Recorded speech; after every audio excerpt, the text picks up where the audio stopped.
আমার নবী রহমতের নবী যখন দুনিয়াতে আগমন করেন তখন থেকেই নবীজির জন্ম শুধু শুরু হয়েছে তা নয়, আমার নবীর জীবনী আল্লাহ পাক জন্মের বহু বহু আগ থেকে আল্লাহ শুরু করে দিয়েছেন। নূহ নবীর জমানায়ও আমার নবীর গুণগান হয়েছে, আদম নবীর কাছেও আমার আপনার নবীর আলোচনা হয়েছে। আল্লাহু আকবার, জোরে বলেন।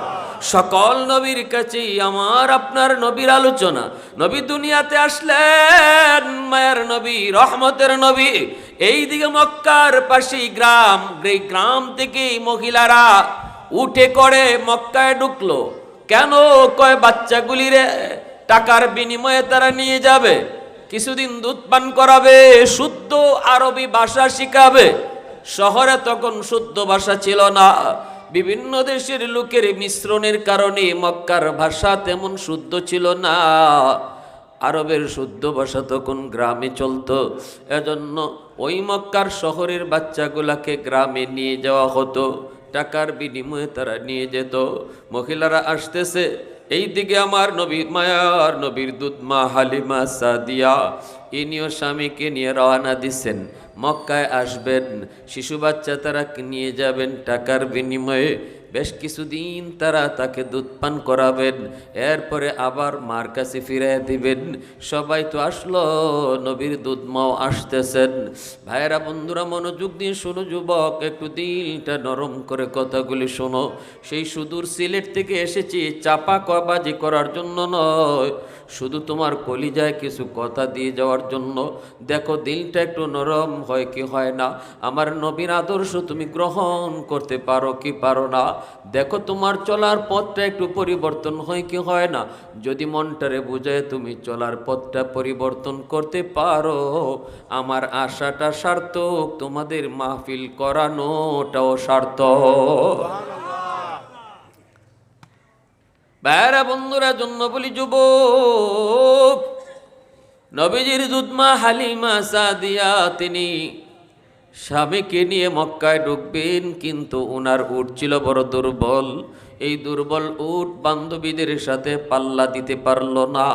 বান্ধবীরা আগেই তারা চলে আসলো মক্কায়, যার যার মতো করে তারা খোঁজাখুঁজি শুরু করে দিল। খুঁজে খুঁজে তারা পছন্দ মতো বাচ্চা নিয়ে নিল। কিন্তু আমার নবীর ঘরের সামনে যেই মহিলাই যায়, যাইয়ে যখন বলে বাচ্চা আসেনি, নবীর আম্মা আমেনা ঘরের ভিতর থেকে আওয়াজ দিয়া কয়, আছে আমার মানিক, আছে মানিক। এই কথা বলতেই মহিলারা জিগাইতো, বাবা আসেনি, বাবা আসেনি। নবীজির আম্মা তখন চোখের পানি জরা জরা কাঁদতেন আর বলতেন, না গো, আমার মানিকের বাবা নাই, এতিম, জন্মের আগেই বাবা দুনিয়া থেকে বিদায় হয়ে গেছেন। মহিলারা তখন বলতো, তাহলে নিব না, কারণ বাবা না থাকলে বকশিশ বেশি মিলবে না। এই কারণে কোনো মহিলা আমার নবীকে নিতে চাইল না। কিন্তু আমার নবীর দুধমা হালিমা সাদিয়া, ইনি দরজার সামনে এসে বলেন, বাচ্চা আসেনি। নবীজির মা আমেনা কয়, আছে, কিন্তু আমার মানিকের বাবা নাই, এতিম। হালিমা কয়, আমি এতিম হলেও নিব, দরজা খোলো। একটু জোরে কন্যা সুবহানাল্লাহ, আরো জোরে আওয়াজ দিয়া সুবহানাল্লাহ, আল্লাহু আকবার। মুসলমানের আওয়াজে আল্লাহু আকবার। বলুন তো, যেই মহিলারা আমার নবীকে এতিম জানার কারণে নিল না, এরা জিতলো না ঠকলো? জোরে কোন, জিতলো না ঠকলো? আর আমার নবীর দুধমা হালিমা সাদিয়া এতিম জানার পরেও নিলেন, ইনি ঠকলেন নাকি জিতলেন? আজ পৃথিবীর কোন মানুষ ওই মহিলাগুলির নাম জানে না। মক্কার নারীরাও জানে না, মক্কার পুরুষেরাও জানে না, যুবকেরাও জানে না, নারীরাও জানে না, যুবতীও জানে না, বাংলার মানুষও জানে না, পাকিস্তানের মুসলমানও জানে না, ভারতের মুসলমানও জানে না ওই মহিলাগুলি কারা, কেন নবীকে এতিম জানার পরেও নিল না, মহিলাগুলির নাম কি, ওদের বাড়ি কোথায় কেউ জানে না। কয় জানার প্রয়োজনও নাই। কিন্তু যদি আমার নবীর দুধমার নাম কি জিজ্ঞেস করা হয়, বাংলার মুসলমানেও বলবে, আরবের মুসলমানেও বলবে, ভারত পাকিস্তানের মুসলমানেও বলবে, হালিমা সাদিয়া। এই যুবক, আওয়াজ দেও না কেন সুবহানাল্লাহ? বোবা হয়ে বসে থাকলে চলবে, আওয়াজ দাও সুবহানাল্লাহ, আরো জোরে সুবহানাল্লাহ। আমার ভাইরা বন্ধুরা, এজন্যই আমার নবীকে নিয়ে কেউ ঠগে নাই, নবীর কাছে গিয়া কেউ ঠগে নাই, নবীকে মহব্বত কইরাও কেউ ঠগে নাই, ঠিক কিনা জোরে বলেন। নবী থেকে দূরে যারা ছিল ওরাই ঠকছে, ঠিক কিনা। মহব্বত নিয়ে নবীর দরবারে যায় নাই, নবীর দরজার পাশে গিয়ে ওরা ঠকলো, নবীর দরজার পাশে গিয়ে ওরা ঠকলো, কারণ নবীর প্রতি মহব্বত ছিল না। আর হালিমা সাদিয়া মহব্বত নিয়ে দরজার সামনে গিয়া জিতে গেছে, ঠিক কিনা। হালিমা সাদিয়া আল্লাহর নবী, মায়ার নবীর আম্মাকে ডাক দিয়ে কই দরজা খুলো, আমি এতিম হলো তোমার সন্তানকে আমি নেব, এক নজর শুধু আমাকে তুমি দেখাও। দরজা খোলা মাত্রই হালিমা সাদিয়া যখন ঘরের ভিতরে যায় ঢুকলেন, ঢুকেই দেখেন পূর্ণিমার চাঁদের চেয়েও বেশি সুন্দর। কার চেহারা? আমার নবীর। কার চেহারা? জোরাকুন কার চেহারা? এই চেহারা তো চেহারা না, এই চেহারার সামনে তো সূর্যের আলো ফেল, এই চেহারা তো চেহারা না, এর সামনে তো চন্দ্রের আলো ফেল। এ তো এত সুন্দর, এত মায়া, এত জাদু, দেখে তো তিনি অবাক হয়ে গেলেন। হালিমা সাদিয়া কই আমি না জীবনে কত সন্তান দেখেছি, কত মানুষ দেখেছি, কত বাচ্চার চেহারা দেখেছি, আমি হালিমা জীবনে এত সুন্দর কাউকে দেখি নাই। আমেনা বলতেছে হালিমা তুমি কেমনে দেখবা, তুমি থাকো তো গ্রামে, তুমি কেমনে দেখবা, আমি তো থাকি শহরে। এই মক্কা নগরীতে কত দেশের মানুষ মক্কায় আগমন করে, আমেরিকা, লন্ডন, ইউরোপ বিভিন্ন দেশের মানুষ মক্কায় আসে খানায় কাবা তোয়াফ করার জন্য। আমি থাকি সেই শহরে, এই শহরে থেকে কত দেশের কত শিশু দেখলাম, কিন্তু হালিমা গো কসম খোদার, আমি আমার মানিক মুহাম্মদের চেয়ে সুন্দর কোন দেশের বাচ্চা পাই নাই। আল্লাহ পাক কয় জিব্রাইল, আমার বন্ধুর সৌন্দর্যের প্রশংসা চলছে, তুমি একটু কও। জিব্রাইল আমিন কয় আল্লাহ, আমি পৃথিবীর পূর্ব থেকে পশ্চিম, উত্তর থেকে দক্ষিণ ঘুরেছি, তোমার হাবিবের চেয়ে সুন্দর আমি কাউকে দেখি নাই। আল্লাহ পাক কয় রে জিব্রাইল তুমি কেমনে দেখবা, আমি আল্লাহ বানাইলে তো তোমরা দেখবা। আমি আল্লাহ কি বলি শুনো, আমি আমার বন্ধুর চেয়ে সুন্দর, শুধু সুন্দর না বন্ধুর মতো আরেকজন পৃথিবীতে বানাই নাই, বানাবো না। আল্লাহু আকবার, জোরে কোন, আরো জোরে আল্লাহু আকবার। মুসলমানের আওয়াজে আল্লাহু আকবার। कौनैन मुख्तार खुदा तुमको बनाया, कौनैन मुख्तार खुदा तुमको बनाया, उम्मत का निगाहबान खुदा तुमको बनाया, उम्मत का निगाहबान खुदा तुमको बनाया। मौला मेरा आका मेरा रहमत की नबी है, ताजदार मदीना है तो माहे अरबी है, ताजदार मदीना है तो माहे अरबी है।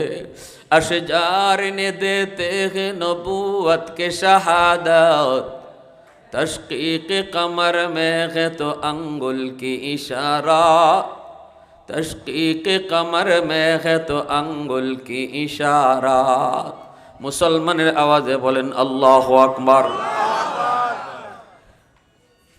আল্লাহর নবীকে কোলে নিয়ে তিনি চলে যাবেন, বের হয়ে গেলেন। ও গাবে না বাবার প্রয়োজন নাই, আমি এতিম মুহাম্মদকে নিলাম। কুলে তুলে তিনি নিয়ে যাচ্ছেন। স্বামী দাঁড়ায় আছে বাহিরে, উটের পিঠে স্বামী দাঁড়ায় আছে, উট তো বসে আছে, স্বামী তো উটের লাগাম ধরে বাহিরে দাঁড়ানো। হালিমা সাদিয়া তিনি আল্লাহর নবীকে কুলে নিয়ে কাছে আসলেন। স্বামী জিজ্ঞেস করে হালিমা কিছু পাইছনি, পাইছনি একটু কও।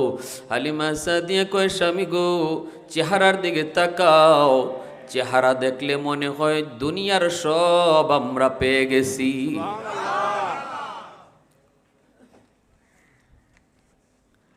এ ভাইরা বন্ধুরা, এজন্য বলি হালিমা সাদিয়ার স্বামী কয় উঠো, খাসাইসুল কুবরা নামক কিতাবের ভিতরে লিখেন, আমার নবী মায়ের নবীকে নিয়ে হালিমা সাদিয়া উটের পিঠে বসলেন, আর স্বামী উটের সামনে বসলো। উটের লাগাম ধরে উটকে কয়, উট চল বাড়ি যাব। কিন্তু উট বসা যে বসাই, উঠেও না, নড়েও না, কথাও কয় না। স্বামী এবার উটকে পিঠায় আর বলে, উঠে চল চল বাড়ি যাব। কিন্তু উট নড়ে না, চড়ে না, কথা তো বলবি না। উট তো নড়েই না, হাঁটে না, না না বসা থেকেই তো উঠে না, চলবে কেমন করে? যতই পিঠায় উট নড়ে না, চড়ে না। এইবার উঠে আল্লাহর কাছে জবান চায়, জবান। উঠে ডাক দিয়ে কই, মালিক, আমার দুনিয়ার মালিক, আমার যতই পিঠাক, আমি কেন উঠি না, কেন আমি চলি না? এই কথাটা বুঝাইমু কেমনে? জবান তো তুমি আমাকে দাও নাই। আল্লাহ, তুমি তো চাইলে জবান দিতে পারো, অল্প সময়ের জন্য একটু জবান দিবানি। বলা মাত্রই আল্লাহ পাক রব্বুল আলামিন উটের জবান আল্লাহ খুলে দিলেন। যেরকম সুবহানাল্লাহ।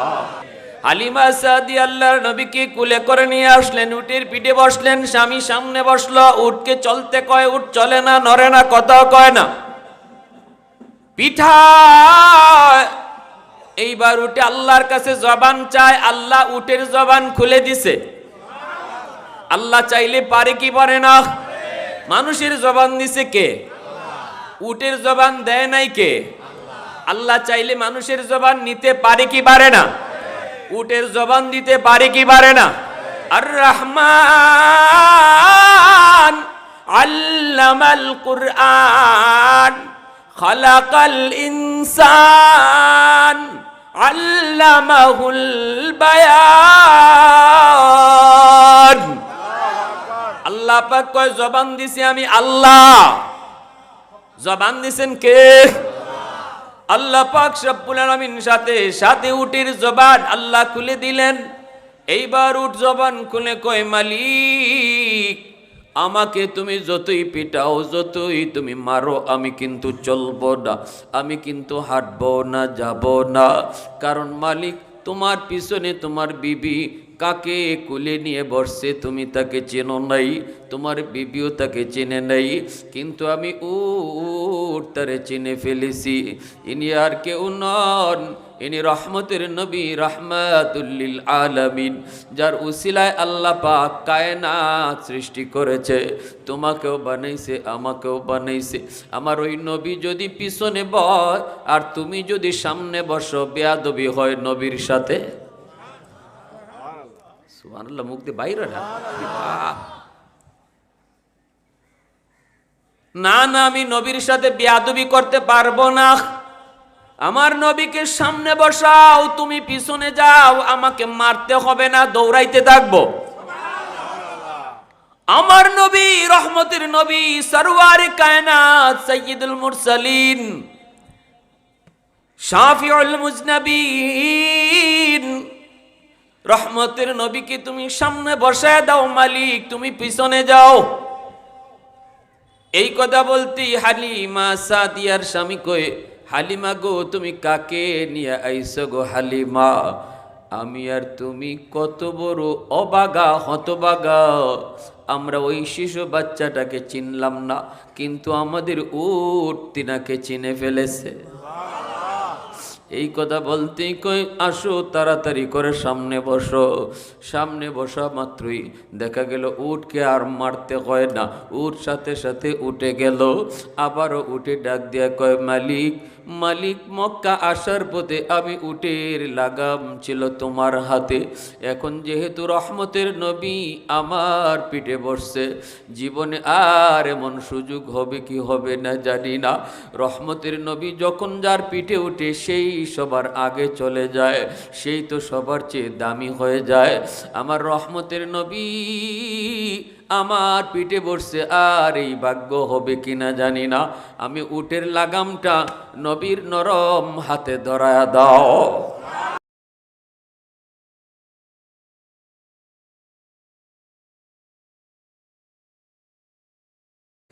আমার নবীর নরম হাতে যেই মাত্র উটের লাগাম ধরায় দিল, উটের শক্তির মধ্যে আল্লাহ বরকত বাড়ায় দিল।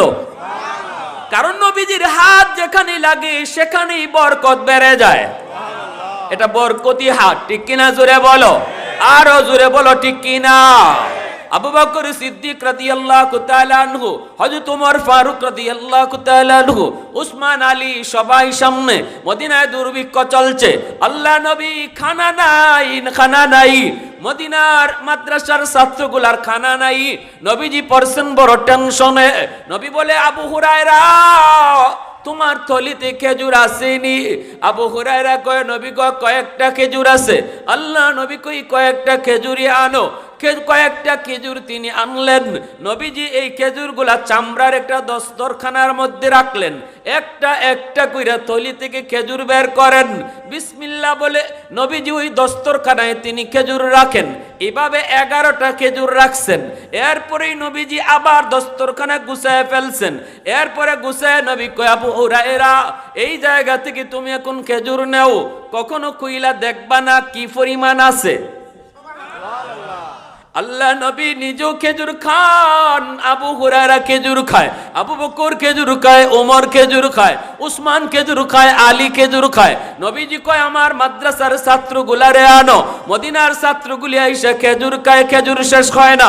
নবী কয়, মদিনার মেহমানদেরকে ডাকো। মেহমানদেরকে ডাকা হলো, খেজুর শেষ হয় না। আরো জোরে কন্যা সুবহানাল্লাহ। আবু হুরায়রা কয়, এরপরে মায়ের নবী যখন খেজুর খুলেন, খোলার পরে দেখি আরো 6টা খেজুর রইছে। 6টা খেজুর রয়ে গেছে। আল্লাহ নবীর সামনেই আমি আবু হুরায়রা এই 6টা খেজুর আমার থলিতে আবার ঢুকায় নিলাম। এই থলিতে ঢুকায় নিলাম। তখন নবীজি মুস্কি হেসে কয়, আবু হুরায়রা সারা জীবন এই থলি থেকে খেজুর খাইবা, কোনদিন খেজুর তুমি চোখ দিয়ে দেখবা না। আল্লাহু আকবার। কোনদিন দেখবা না কি পরিমাণ আছে। রাখছিলা কিন্তু 6টা, খাইবা তুমি সারা জীবন। জোরে কও না সুবহানাল্লাহ। আবু হুরায়রা রাদিয়াল্লাহু তাআলা আনহু বলে, ও নবীর উম্মতের দল, এই খেজুরের থলি আমার সারা জীবন সঙ্গী ছিল। সফরে গেছি, থলি আমার সাথে, নিজেও খাইছি, মেহমানদেরকেও দিছি। খেজুর শেষ হয় না। বৃদ্ধ বয়সেও আমি খেজুরের থলি এই হাত ঢুকাইলেই আমি খেজুর পাইতাম। আল্লাহু আকবার। আবু বকরের জমানা গেল, হযরত উমরের 10 বছরের খেলাফত কাল গেল। আবু হুরায়রা কয়, তখনও আমি থলি থেকে খেজুর খাইই। উসমানের জমানা শুরু। যেদিন উসমান গনি রাদিয়াল্লাহু তাআলা আনহুকে দুশমনেরা হত্যা করে ফেলবে, শহীদ করে ফেলবে, হযরত উসমান রাজদরবারে কোরআন তেলাওয়াতে মগ্ন। এই অবস্থায় বিদ্রোহীরা ওনার ভবন ঘেরাও করে ফেললো। চতুর্দিক থেকে লাইন অফ করে দিল, পানি সহ সব বন্ধ করে দিল। হযরত আলী রাদিয়াল্লাহু তাআলা আনহু উসমান গনি রাদিয়াল্লাহু তাআলা আনহুর কাছে আসলেন। আয়েশা দেখেন উসমান তিনি কোরআন তেলাওয়াত করেন। কারণ হযরত উসমান গনি কোরআনের সাথে তার মহব্বত ছিল বেশি। হযরত উসমান গনি হলেন কোরআনকে জমা করনেওয়ালা। সুযোগ পেলেই উসমান কোরআন তেলাওয়াত করতেন। এজন্য আল্লাহর কালামের সাথে তার মহব্বত ছিল বেশি। আলী আইসাই ডাক দিয়ে কয়, ওগো খলিফাতুল মুসলিমিন, একটা বার শুধু আমাকে অনুমতি দেন। যে কয়টা বান্দর আপনার এই রাজভবন ঘেরাও করে রাখছে, এদের জন্য আমি আলী একাই যথেষ্ট। আমার নাম আমার মায় রাখছে হায়দার। আল্লাহু আকবার জোরে কও। আমার নাম আমার মায় রাখছে হায়দার, বাঘ সিংহ। আমি আলী ওই তলোয়ার এখনো জমা দেই নাই, যেই তলোয়ার দিয়ে আমি খায়বার বিজয় করেছিলাম। ওগো উসমান, একবার শুধু অনুমতি দাও, অনুমতি দাও, সবগুলারে আমি একাই খতম করে দিব। কিন্তু হযরত উসমান গনি অনুমতি দেন না। উসমান কয়, না রে ভাই আলী, আমি এই অনুমতি দিতে পারি না। যেই মদিনায় আমার রহমতের নবী শুয়ে আছেন, যেই মদিনায় নবীর রওজা, ওই মদিনায় আমি উসমানের কথায় রক্ত ঝরুক, আমি সেটা পছন্দ করি না। না রে আলী, না না, আর আমি দিব না। কারণ আমি স্বপ্নে একটা সুসংবাদ পেয়ে গেছি। একটু আগেই আমার একটু ঘুম আসছিল। আজ আমি রোজা রেখেছি, রোজা। একটু ঘুম আসছে, তন্দ্রার ভাব আসছে। তখন আমি একটা স্বপ্ন দেখেছি, আমার রহমতের নবী, মায়ার নবী হাসতে হাসতে আমাকে কয়, ওসমান আজ বুঝি রোজা রাখছো? আমি বললাম, নবী গো রোজা রেখেছি। আল্লাহর নবী কে, ওসমান দুনিয়ায় রোজা রাখছো, ইফতার করবা আমি নবীর সাথে জান্নাতে। রোজা রাখছো দুনিয়ায়, ইফতার করবা তুমি জান্নাতে আমি রসুলের সাথে। অতএব আলী রে, আমার বুঝ হয়ে গেছে ইফতারের আগে আগেই আমি শহীদ হয়ে যাব, কারণ নবী আমার ইফতারের দাওয়াত দিছে। আল্লাহু আকবার জোরে কও। নবী আমার ইফতারের দাওয়াত দিয়া দিছে, আমার বুঝ হয়ে গেছে ইফতারের আগেই শহীদ হয়ে যাব। ভাইরা বন্ধুরা, আবু হুরায়রা রাদিয়াল্লাহু তাআলা আনহু কয়, ওই গন্ডগোলের সময় আমার থলিটা, খেজুরের থলিটা হারায় গেছে, আর পাই নাই। উসমান গনি রাদিয়াল্লাহু তাআলা আনহুর বাসভবনে দুশমনরা ঢুকে পড়েছে, ঢুইকাই উনাকে কোরআন তেলাওয়াত করা অবস্থায় মাথায় তলোয়ার দিয়ে আঘাত করেছে, রক্ত ফিনকি দিয়ে আল্লাহর কোরআনের পৃষ্ঠাগুলি লাল হয়ে গেছে। উসমান গনি রাদিয়াল্লাহু তাআলা আনহু শহীদ হয়ে গেলেন। ভাইরা বন্ধুরা, কোরআনের পৃষ্ঠার মধ্যে ওনার মাথাটা এভাবে পড়ে রইল, রক্তে কোরআন ভিজে গেল। এজন্যই বেলা হয় কিয়ামতের ময়দানে বহু শহীদের শাহাদতের সাক্ষী হবে তার জামা, শাহাদতের সাক্ষী হবে মাটি, শাহাদতের সাক্ষী হবে পানি, শাহাদতের সাক্ষী হবে গাছ, কারো শাহাদতের সাক্ষী হবে মসজিদের মিম্বর, কিন্তু উসমান গনির শাহাদতের সাক্ষী হবে আল্লাহর কুরআন। उस्मान तेरा नाम से इस्लाम रहेगा, उस्मान तेरा नाम से इस्लाम रहेगा, दुनिया की सखावत में तेरा नाम रहेगा, दुनिया की सखावत में तेरा नाम रहेगा, हैदार तेरा नाम से इस्लाम रहेगा, दुनिया की शजाअत में तेरा नाम रहेगा, दुनिया की शजाअत में तेरा नाम रहेगा। अल्लाहु আকবার, জোরে বল। এজন্য বলতেছিলাম, আমার নবীর হাতের মধ্যে বরকত আসেনি না নাই?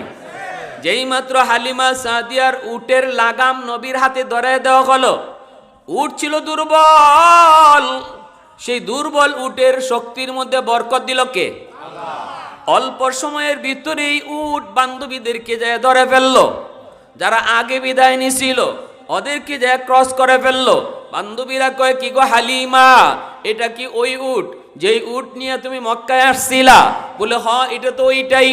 কয়, কেন, শক্তি বাড়লো কেমনে? মক্কায় যাবার সময় তো আমাদের সাথেই তুমি আসতে পারো নাই, তোমার উট ছিল দুর্বল, এখন কেমনে এত শক্তি বাড়লো? হালিমা সাদিয়া কয়, মক্কায় যাবার সময় উটের লাগাম ছিল আমার স্বামীর হাতে, আর এখন বাড়ি যাবার সময় উটের লাগাম রহমতের নবীর হাতে। আরো জোরে কন্যা সুবহানাল্লাহ।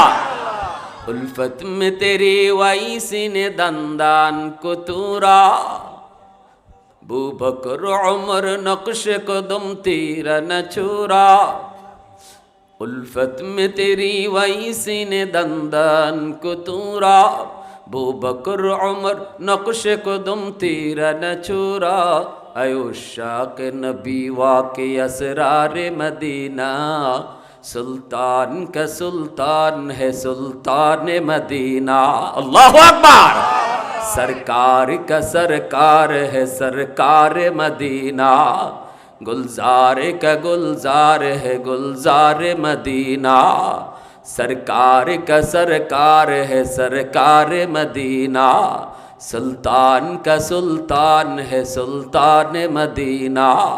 अल्लाह ने मक्का ही में ये काबा बनाया, अल्लाह ने मक्का ही में ये काबा बनाया, इस काबा का काबा तेरे मरकद को बनाया, इस काबा का काबा तेरे मरकद को बनाया, ऐसा लम्हा जी चले जा राह मदीना, सुल्तान का सुल्तान है सुल्तान मदीना, सरकार का सरकार है सरकार मदीना, गुलजार का गुलजार है गुलजार मदीना। मोहब्बतेर आवाज़े बोलेन আল্লাহু আকবার। তাহলে নবীজির হাতের মধ্যে বরকত আসেনি না নাই?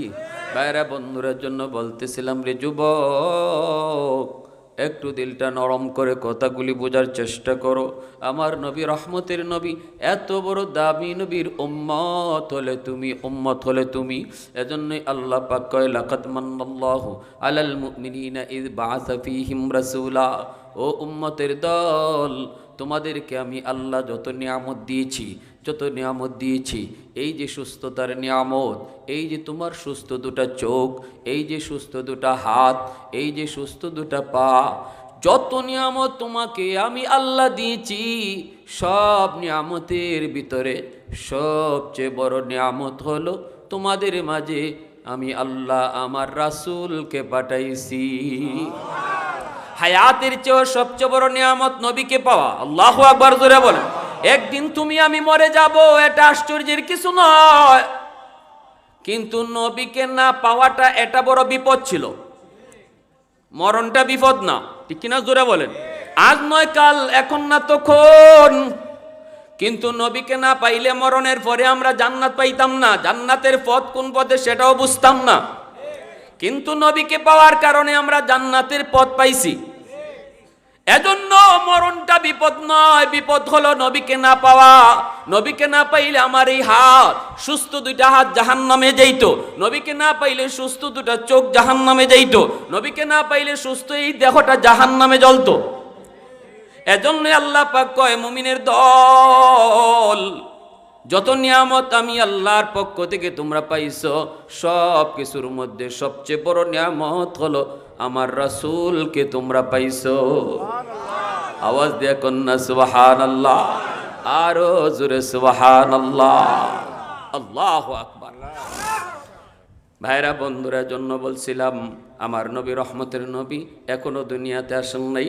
নবীজির জন্মের আরো 1000 বছর আগেও নবীজির জন্মের ইতিহাস রচনা হয়েছে। আল্লাহর নবীর কথা তাওরাত ইনজিল কিতাবেও আসেনি না নাই? হ্যাঁ, এক ইহুদি তাওরাত কিতাব উল্টায় দেখে এক জায়গায় নবীর নাম, গুসায় নবীর নাম ছিঁড়ে ফেলছে। পরের দিন তাওরাত কিতাব উল্টায় দেখে 2 জায়গায় নবীর নাম, এই 2 জায়গা থেকে ও নবীর নাম ছিঁড়ে ফেলছে। পরের দিন তাওরাত কিতাব উল্টায় দেখে 2 জায়গায় নয়, এখন 4 জায়গায় নবীর নাম। 4 জায়গা থেকে নবীর নাম ছিঁড়ছে। পরের দিন তাওরাত উল্টায় দেখে 8 জায়গায় নবীর নাম। ইহুদি অবাক, দৌড়ে তার আলেমের কাছে গেছে, পাদ্রীর কাছে গিয়া কয়, উস্তাদ, ঘটনা তো এই, সিরি একবার বারে ডাবল। পাদ্রী কয়, কই হাত দিছো, টের পাও না? সব জায়গায় হাত দিও না, এটা আগুন। মুহাম্মাদুর রাসূলুল্লাহর নাম যদি তুমি ছিঁড়তে থাকো, এক সময় গোটা তাওরাত মুহাম্মাদের নাম ছাড়া আর কিছুই পাবা না। আল্লাহু আকবার জোরে কও। ওয়া মা আরসালনাকা ইল্লা রাহমাতাল লিল আলামিন। আল্লাহ কয়, আমি গোটা জগতের জন্য আমার হাবিবকে রহমত বানাইছি, রহমত। ভাইরা বন্ধুরা, আল্লাহ পাকের খুদাই যত এরিয়া লইয়া, নবীর নবুয়ত তত এরিয়া লইয়া। আল্লাহু আকবার জোরে বলেন। সব নবীর নবুয়ত দুনিয়াতেই খতম, কিন্তু আমার আপনার নবীর নবুয়ত হাসরের মাঠেও চলবে, ঠিক কিনা? সব নবী হাসরের মাঠে ইয়া নফসি বলবে, কিন্তু আমার আপনার নবী ইয়া উম্মতি বলবে। আদম নবী ডাক দিয়ে কইব, আহমদ, ও আহমদ। আদম আলাইহিস সালামের বডিটা তালগাছের মতো উঁচা হবে। আদম আলাইহিস সালাম বলবো, ও আহমদ। আমার নবী দৌড়ে আসবে, বাবা কেন ডাকছেন? আদম আলাইহিস সালাম বলবে, আহমদ, একজন লোককে জাহান্নামে নিয়ে যাইতেছে, ফেরেশতারা, জাহান্নামের ফেরেশতারা হাতে পায়ে ধইরা তারা জাহান্নামে নিয়ে যায়। মনে হচ্ছে তোমার উম্মত, যায় একটু তাড়াতাড়ি বাঁচাও। সুবহানাল্লাহ জোরে। সব নবীর উম্মতকে, সব নবীর উম্মত জাহান্নামে যখন যাবে তখন হাতে পায়ে বেড়ি লাগানো থাকবে, কিন্তু আমরাই শুধু একমাত্র উম্মতে মুহাম্মদীর হাতে পায়ে কোনো বেড়ি থাকবে না। জাহান্নামের দারোয়ান ফেরেশতা মালিক দারোগায় কইব, এটা কারা, কার লই আইছো? তখন ফেরেশতারা কইবে আসামি লই আইছি। কয় কের আসামি? কয় জাহান্নামী দুজকি। ফেরেশতায় তখন কইব, আসামির তো কোনো আলামত দেখি না, আসামি হইলে তো তার হাতে পায়ে বেরি থাকবে, তার চেহারা কালো থাকবে। চেহারা তো তার কালো না, হাতে পায়েও কোনো বেরি না, কেমনে বুঝি এটা আসামি, কেমনে বুঝি সে দুজকি? ফেরেশতারা তখন কইব, এত কিছু বুঝি না, আল্লাহ আমাদেরকে আনতে বলছে তাই নিয়ে আসছি। তখন মালিক ফেরেশতারে আল্লাহ পাক ডাক দিয়া কইব, মালিক কথা কইস না, সকল আসামির মতো এই আসামি না, এটা আসামি হলো আমার বন্ধুর উম্মত, এটা আসামি হলো আমার বন্ধুর উম্মত। হাতে পায়ে বেরি আমার বন্ধুর উম্মতকে আমি আল্লাহ লাগাবো না। যে হাতে পায়ে অজুর পানি লাগছে, এই হাতে পায়ে বেরি লাগে না। যেই মুখের মধ্যে অজুর পানি লাগছে, ওই মুখ কোনোদিন কালো হয় না। রহমতের নবী, মায়ার নবী একটা দৌড় দিবেন, দৌড় ফেরেশতাদের পিছনে দৌড়া।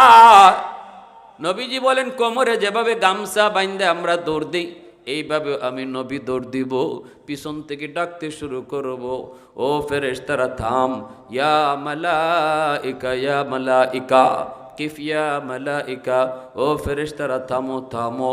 কিন্তু ফেরেশতারা তো থামে না, তারা তো নবীর উম্মতকে নিয়ে চলে যাইতেছে। নবী জিজ্ঞেস করেছিলেন বাবা আদমকে, বাবা আপনি কেমনে বুঝলেন এটা আমার উম্মত? তখনই আদম পয়গম্বর কয়, আহমদ, আমি তার হাতে পায়ে অজুর জায়গাগুলি চমকাইতে দেখছি। গুররাম মুহাজ্জিলিন মিন আসারিল উযু, যারা অজু করবে নবীর এই উম্মতের দল, কিয়ামতের মাঠে অজুর অঙ্গগুলি চমকাবে। তখনই নবী দৌড় দেয় আর ফেরেশতাদেরকে ডাকে, কিন্তু ফেরেশতারা তো ডাকে সাড়া দেয় না। নবী দৌড়তেছে, এরপর ডাকে সাড়া দেয় না। নবীজি বারবার মাটিতে পড়ে যান দৌড়ায়া, এরপরে উইটা নবী আবারও দৌড়াইতে থাকেন, শুধু উম্মতি কয়া। তখন আল্লাহর কাছে নিরাশ হয়ে হাত উপরে উঠে, মালিক তোমার ফেরেশতারা আমার ডাক শুনে না।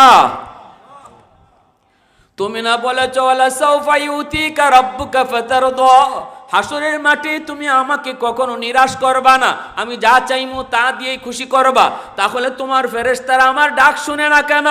তখনই আল্লাহ ফেরেশতাদেরকে ডাক দেয়া কইব, ইয়া মালাইকা কিফ, ও ফেরেশতারা তোমরা থামো, পিছনে আমার বন্ধু দৌড়াইতেছে। আল্লাহর নবী, রহমতের নবী, মায়ার নবী কাছে চলে যাবেন। নবীজি যাইয়া বলবেন, কেন আমার উম্মতকে তোমরা নিয়ে যাইতেছ? কয় তার গুনার পাল্লা ভারী, নেকির পাল্লা হালকা, এজন্য তারে নিতেছি।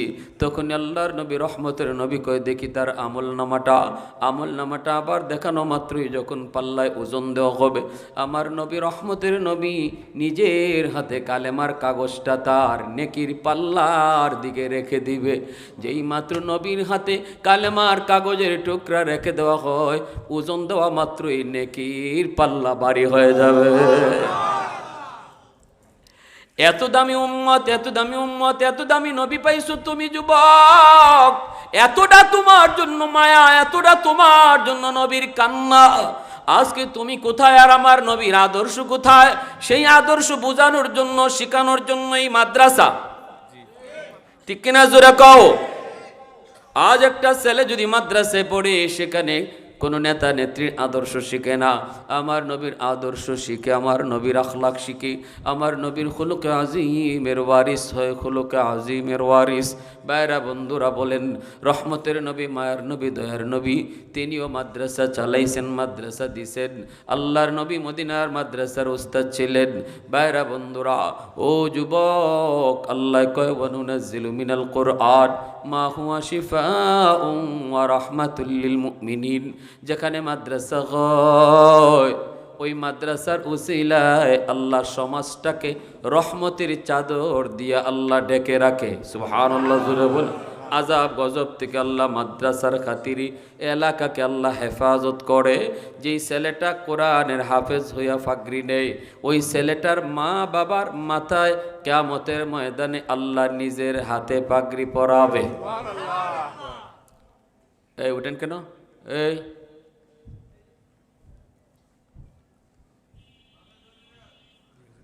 ভাইরা বন্ধুরা, জন্য বলি কি,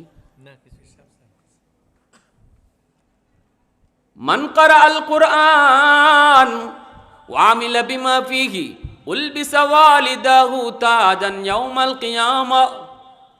কিয়ামতের ময়দানে আল্লাহ একটা মুকুট লইয়া দাঁড়ায় কইব, কই মা বাবা তোমরা আসো। নবীর মা বাবা যায় কইব, আল্লাহ আমি নূহ নবীর আম্মা, আমি নূহ নবীর আব্বা। আল্লাহ পাক কইব, আমি তোমাকে খুঁজি না। আরেকজন যে কইব, আল্লাহ আমি অমুক নবীর আব্বা, অমুক নবীর আম্মা। আল্লাহ নিজের হাতে কাকে যেন পাগড়ি পরাইতে চায়। কাকে কয়? মা বাবাকে। কার মা বাবা কেউ জানে না। এজন্য নবীর মা বাবা যে হাজির হয়, আল্লাহ কয় তোমাদেরকে না, তোমাকে না, তোমাকে না। হঠাৎ করে একজন হাফেজ কোরআনের মা আয়েশা কয়, আল্লাহ আমি অমুক হাফেজ সাহেবের আম্মা, আমি অমুক হাফেজ কোরআনের বাবা, আমি অমুক আলেমের আম্মা। আল্লাহ পাক তখনই হাসরবাসীর সামনে লক্ষ্য করে কয়, আমি তো আজ তোমাকেই খুঁজতেছি। দুনিয়ার জগতে তোমার সন্তান মাদ্রাসায় যখন দিছ, সমাজের মানুষ তোমারে মন্দ বলছে। ফুলাটারে মাদ্রাসায় দিতেছ, কি খাবে, কেমনে চলবে, কেমনে পড়বে? মাদ্রাসায় পড়লে পরে কোনো সার্টিফিকেট নাই, কেমনে চলবে? 10 জনের ভিতরে 9 জন গেছে স্কুলে, তুমি বাবা তাকে নিয়ে আইছো মাদ্রাসার দিকে। আমি আল্লাহকে খুশি করার জন্য। সমাজ চলছিল তোমার বিপক্ষে, তুমি চলছিলে আমি আল্লাহর পক্ষে। ওই দিনই আমি আল্লাহ, ওই দিনই আমি আল্লাহ তুমি বাবার জন্য পাগড়ি বানায় রাখছি। এটা সমাজের সাথে যুদ্ধ। কথা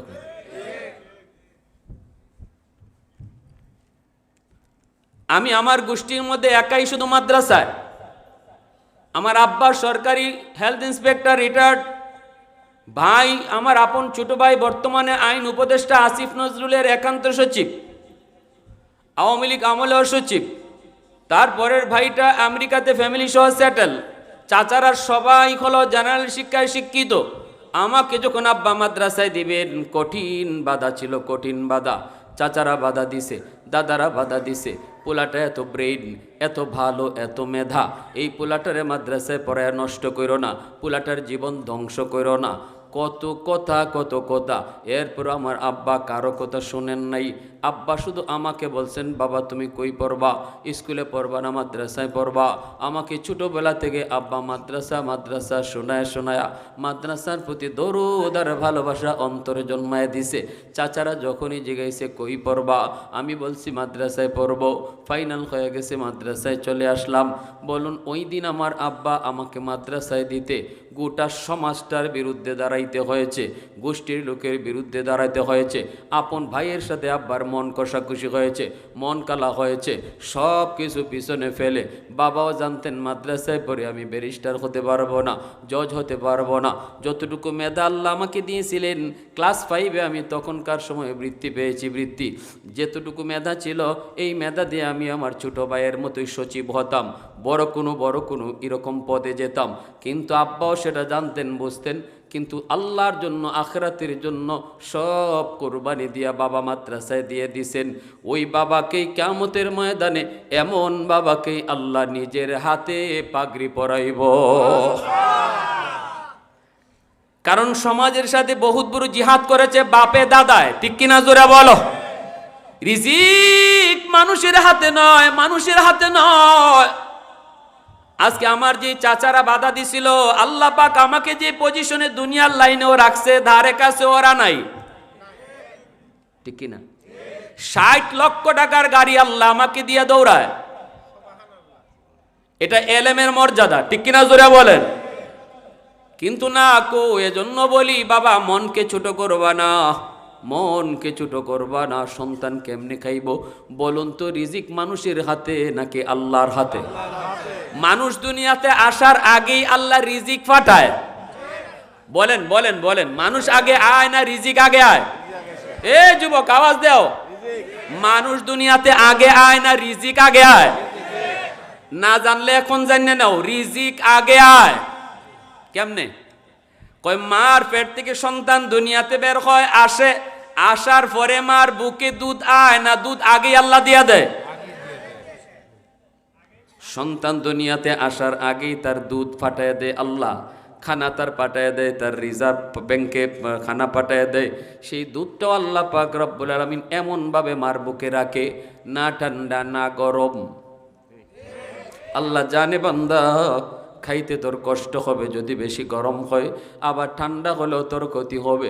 এজন্য তোর মায়ের বুকে আমি আল্লাহ তুই দুনিয়ায় যাওয়ার আগেই তোর জন্য আরামদায়ক দুধের ব্যবস্থা করেছি। আল্লাহু আকবার। তাহলে রিজিক কার হাতে? মন ছোট করেন কেন? ফুলাটা মাদ্রাসায় দিলে পরে খাইব কেমনে? খানা কি আপনি দিবেন না আল্লাহ দিব? হ্যাঁ, সম্মানের সাথে আল্লাহ তারে খাওয়াইব, ইজ্জতের সাথে খাওয়াইব, কিন্তু দিলটাকে অনেক আল্লাহকে একদম সমঝাই দিতে হবে। মনের ভিতরে কোনো সংকোচতা রাখা যাবে না।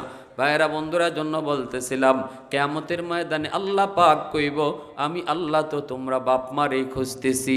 সেদিন মাথায় আল্লাহ পাগড়ি পড়াবে, কিন্তু দুনিয়ায় তার পাগড়ি পরাইছে তার সন্তানের মাথায় মানুষ। হাসরের মাঠে বাপ মার মাথায় পাগড়ি পরাবে আল্লাহ নিজে।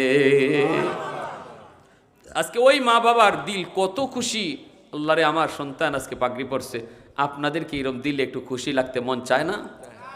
এই দুনিয়াতে যেই সন্তানের মাথায় কোরআন হিফজ করার পরে পাগড়ি পরানো হয়, ওই বাচ্চাটার বাপ মা জানে যে আজকের দিনটা তাদের জীবনের কত আনন্দের দিন।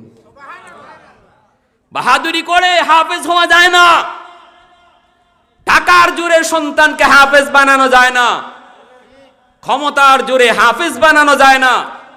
টাকা দিয়া ব্যারিস্টারি ডিগ্রি কিনা যায়, কিন্তু সন্তানকে হাফেজ বানানো যায় না, ঠিক কিনা? ক্ষমতার জোরে সব পারা যায়, কিন্তু সন্তানকে হাফেজ বানানো যায় না। আল্লাহ যার সিনাটাকে নিজে চয়েস করে, ওই সিনাতে আল্লাহ কোরআনকে আমানত রেখে দেয়।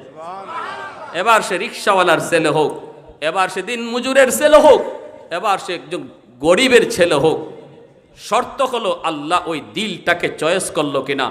চয়েস করবে আল্লাহ ওই বাপ মার দিলের দিকে তাকায়া। বাপ মা যদি খালেস দিল নিয়তে সন্তানটারে মাদ্রাসায় নিয়ে আসে, আল্লাহর কাছে চোখের পানি ফেলায় কান্দে, আল্লাহ বাচ্চা তো দিয়া গেলাম তোমার নবীর বাগানে, আমার কাম আমি করছি, বাকি কাজ করার দায়িত্ব তোমার। চোখ থেকে পানি ঝরায় যদি কান্দে, তখনই আল্লাহ ওই সন্তানের দিলটাকে আল্লাহ পছন্দ করে নেয়। আল্লাহু আকবার। ভাইরা বন্ধুরা, সার্থক ওই বাবা, সার্থক ওই মা, যেই বাবার একটা সন্তান কোরআনের হাফেজ। দুনিয়াতে বাবা হওয়া সার্থক, মা হওয়া সার্থক। মৌতের সময়, সাকরাতের সময় সন্তান যদি পাশে বসে চোখের পানি জড়ায় জড়ায় আল্লাহর কালাম সূরা ইয়াসিন পড়ে, সাথে সাথে আল্লাহ মরণের কষ্ট আল্লাহ দূর করে দেয়। এই সন্তান যখন কবরের পাশে গিয়া ইয়াসিন পড়ে, আল্লাহ কবরের আযাবের ফেরেশতাদেরকে ডাক দিয়া কয়, ফেরেশতারা দেখ উপরের দিকে তাকা, দেখ না তার বাচ্চাটা আমি আল্লাহর কালাম পড়তেছে বাবার কবরের পাশে। বাবা কোরআন পড়বে, বাবা কবরে আযাব পাবে, আর সন্তান উপরে কোরআন পড়বে। হয় না, আযাব বন্ধ করো। আল্লাহু আকবার জোরে কও, আযাব বন্ধ করো। সার্থক ওই মা, সার্থক ওই বাবা। কয়দিনের দুনিয়ার যুবক, আজ আছো কাল নাই, এখন নয় তখন। প্রতি মুহূর্ত মৃত্যুর সংবাদ। এমন একটা সন্তান যদি দুনিয়ায় রেখে যেতে পারো, যেই সন্তান কোরআনের হাফেজ হবে, আলেম হবে, কোনোদিন তোমার কবরে পাশ দিয়া গান গেয়ে যাবে না। বাবার কবরটা দেখলেই চোখের পানি জড়ায়া জড়ায়া কোরআন তেলাওয়াত করবে। অপরাধ আমরা কম বেশি সবাই করি, কিন্তু একটা আওলাদ যদি হাফেজ বানায় যাইতে পারো, কবরে গেল আল্লাহ পাক সন্তানের ওসিলায় গুনাহ মাফ করে দিব। আজকে এই মাদ্রাসা তোমাদের এলাকার জন্য বড় রহমত, মাদ্রাসা এলাকার জন্য বড়